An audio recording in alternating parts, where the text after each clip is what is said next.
কথায় আছে, চিন্তাবিহীন কার্য নাকি ডেকে আনে মহা বিপদ। তাই সূক্ষ্ম ভাবনা চিন্তার গুরুত্ব আমরা সবাই বুঝি, কিন্তু এই চিন্তা যদি বাড়াবাড়ি ধরনের অর্থাৎ প্রয়োজন ছাড়াই চিন্তা হয়, তাহলে এই অতিরিক্ত চিন্তা ভাবনা থেকেই অনেকে মানসিক সমস্যায় পড়েন। বেশি চিন্তা মন আর শরীরের মধ্যে তৈরি করে ভারসাম্যহীনতা। বিশেষজ্ঞরা বলে, অহেতুক দুশ্চিন্তাই অনেকটা চক্রের মতো, যতদূর করতে চাইবেন তত আপনাকে চেপে ধরবে। কথায় আছে, অলস মস্তিষ্ক শয়তানের বাস।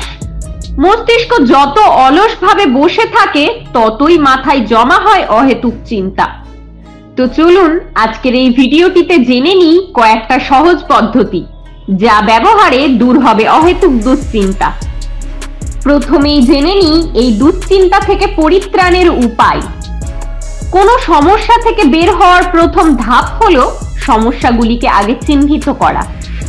দুশ্চিন্তা করা একটি স্বাভাবিক প্রক্রিয়া, কিন্তু কখন যে এই দুশ্চিন্তা অহেতুক এবং অতিরিক্ত হয়ে যাচ্ছে সেটা বুঝতে শিখুন। বারবার একই বিষয় নিয়ে চিন্তা করা, একই সিদ্ধান্তকে প্রশোভিত করা, এগুলি অহেতুক চিন্তার লক্ষণ। অহেতুক চিন্তার সমস্যার সমাধানগুলি খুঁজে বার করুন। বারবার একই সমস্যার কথা চিন্তা না করে সমাধানের পথ খুঁজুন।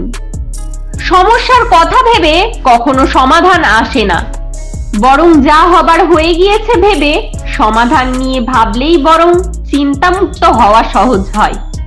নিজের জন্য সময় বরাদ্দ রাখুন, নিজেকে সময় দিন, নিজেকে নিয়ে ভাবুন, নিজেকে ভালোবাসুন। অহেতুক দুশ্চিন্তা নিজেকে স্বাভাবিক কাজ থেকে দূরে সরিয়ে দেয়।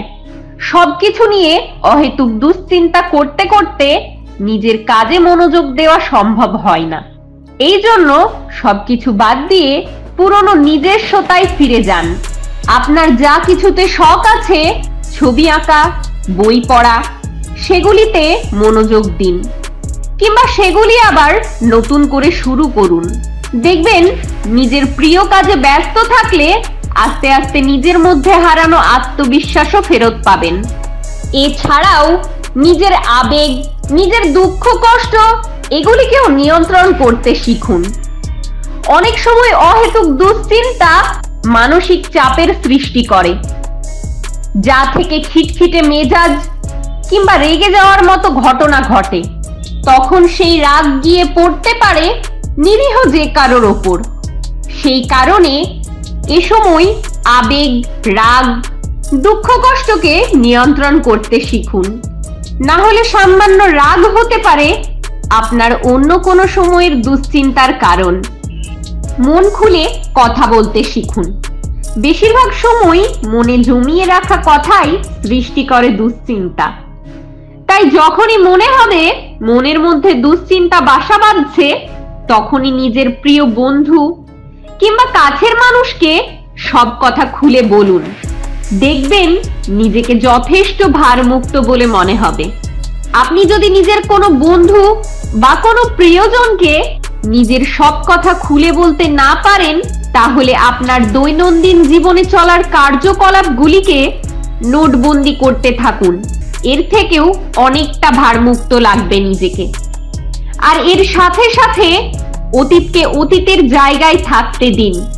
যখনই আপনার মনে হবে অহেতুক চিন্তা আপনার নিজের মনে ঘুরপাক খাচ্ছে, দীর্ঘ একটা শ্বাস নিন, দিয়ে ভাবুন, যা হয়েছে ভালোর জন্যই হয়েছে, যা হচ্ছে ভালোর জন্যই হচ্ছে।